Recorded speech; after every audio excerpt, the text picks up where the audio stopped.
Bismillahirrahmanirrahim. Assalamualaikum warahmatullahi wabarakatuh. Apa kabarnya Ananda yang sholih dan sholihah, kelas 1, kelas 2, kelas 3 SDIT Insan Tama Bandar Lampung. Semoga antum semua bersama keluarga di rumah dalam keadaan sehat dan selalu senantiasa dalam lindungan Allah Subhanahu wa taala.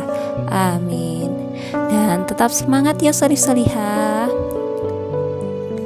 Ananda yang sholih dan sholihah, pada Bina Syakhsiyah Islamiyah hari ini Ustazah akan mengajak Ananda untuk belajar salah satu sikap yang harus dimiliki oleh Ananda sholih dan sholihah.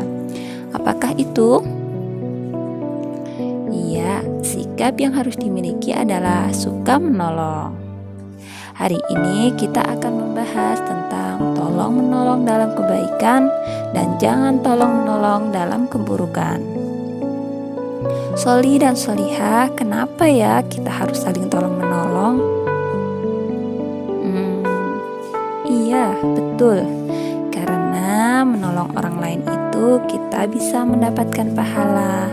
Selain itu, menolong dalam kebaikan adalah salah satu hal yang disukai oleh Allah Subhanahu wa taala.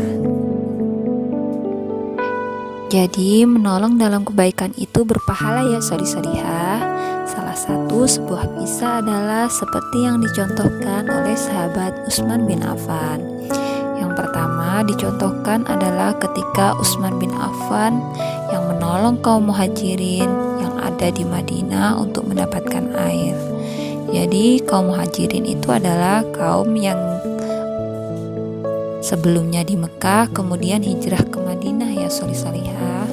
Kemudian yang kedua, Utsman bin Affan membeli sumur rumah dari seorang laki-laki dari Bani Ghifar dan mewakafkannya untuk kaum muslimin.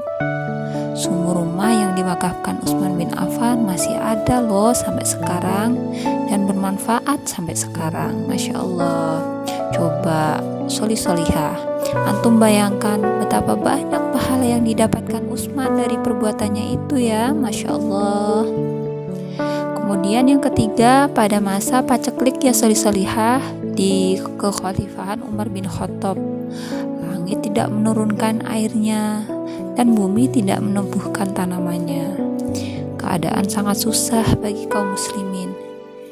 Di tengah kesulitan itu, kafilah dagang milik Utsman bin Affan datang dari negeri Syam, kemudian membawa gandum, minyak, dan kismis. Kemudian Utsman menolong orang-orang miskin dan kaum muslimin dengan menyedekahkan seluruh muatan kafilah dagangnya hanya untuk mencari pahala dan keridhaan Allah. Masya Allah. Utsman bin Affan membagi-bagikan muatan dagangan itu secara cuma-cuma kepada kaum muslimin.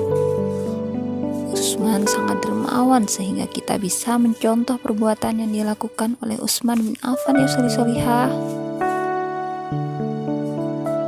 Misalnya nih, di sekolah antum menolong teman antum yang tidak membawa makanan dan minuman, antum membaginya atau membagi makanan teman antum.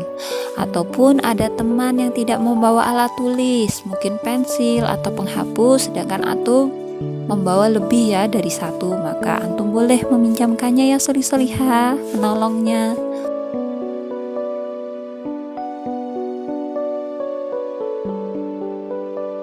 Sholih-sholihah, antum juga bisa ketika di rumah menolong umi antum, abi antum, adik, kakak, dan teman-teman yang ada di sekeliling antum. Misalnya seperti apa ya? Iya, membantu umi antum merapikan tempat tidur, membantu menyapu, atau yang lainnya.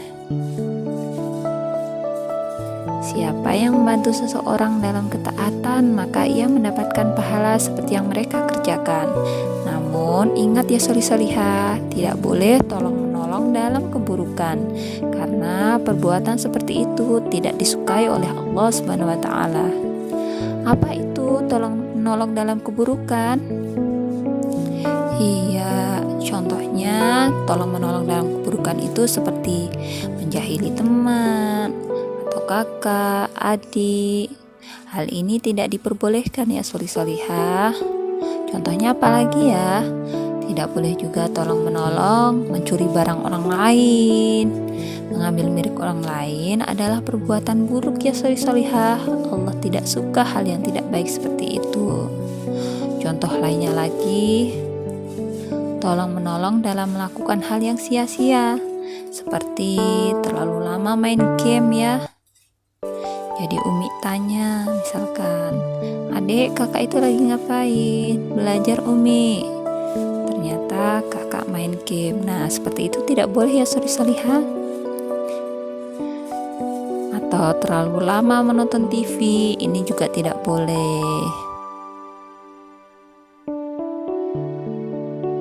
Allah berfirman, Bismillahirrahmanirrahim, wa ta'awanu 'alal birri wat taqwa wa la ta'awanu 'alal itsmi wal udwan.